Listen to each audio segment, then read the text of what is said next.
I think everyone's impressions on Gears of War 2 are going to be really based on your perspective on the thing. If you just put in Gears of War 2 and haven't really played Gears of War 1 in a long time, you're going to put it in and go, oh, you know, this is exactly what I expected it to be. Like, it's better in the right spots and you know, feels cohesive with the first game and all this stuff, and that's cool.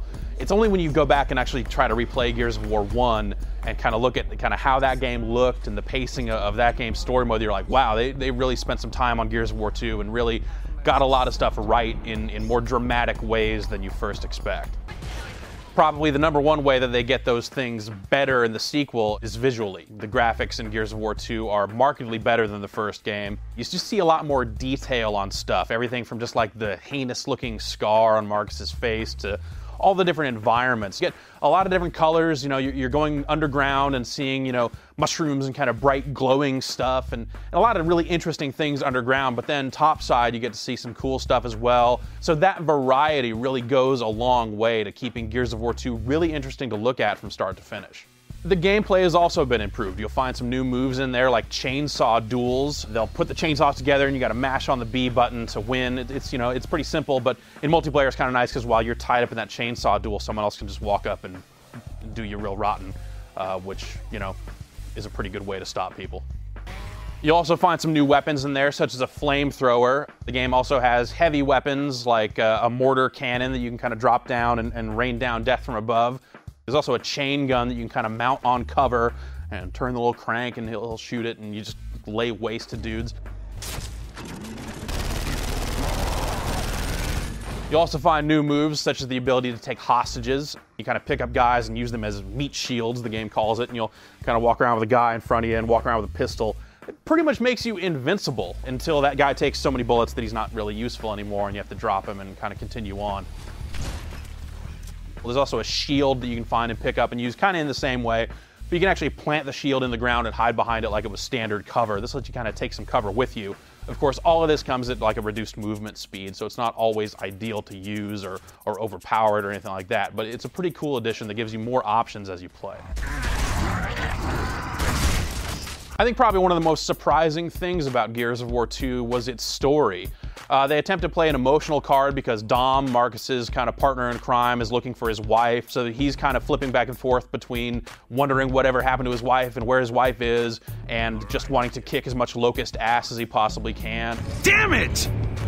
Kill these goddamn grubs. That's effective for what it does, but really what drew me to the story and what keeps me thinking about it is that it really kind of sets up a lot of questions along the way. It doesn't really end in a cliffhanger. You're not left like feeling ripped off. The game's conclusion satisfying. It does what it needs to do. It tells you what it needs to tell you. But at the same time, there's a lot of things you can kind of infer based on things that you see and all that it really left me wanting to know more about the world, how this war started, who are these guys really, what's really going on. I almost want to read the book. In terms of modes, the game does have its campaign mode that you can play by yourself or with a friend, either locally via split screen or over Xbox Live.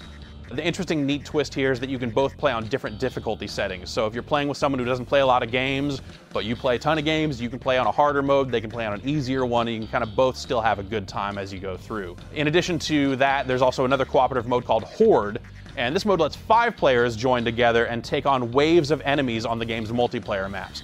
This is a really fun mode that even on the easiest difficulty setting, by the time you get to the end of the 50 waves, is really tough. Horde mode also seems designed to ensure that players who aren't going to play the game's competitive multiplayer for whatever reason get something out of these maps.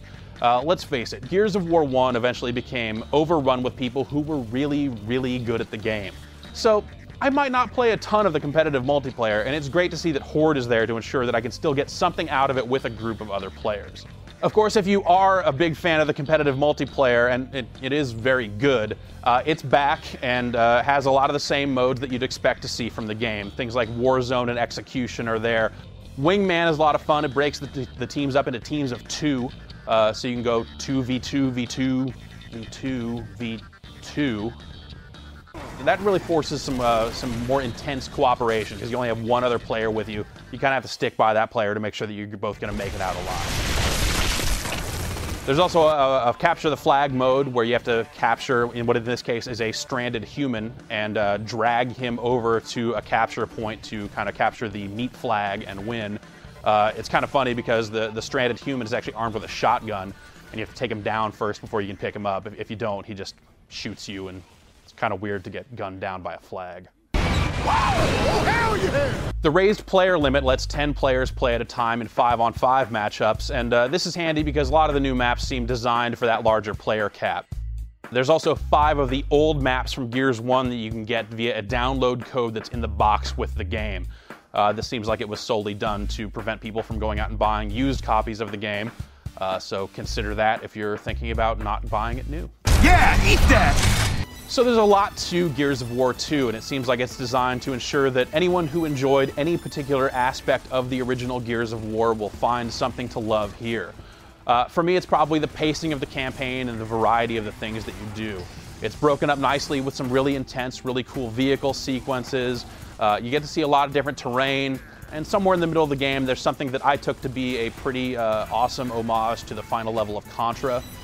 That's pretty awesome. So regardless of which aspect of Gears of War you liked, you'll probably find more than enough to enjoy in the sequel. Oh yeah!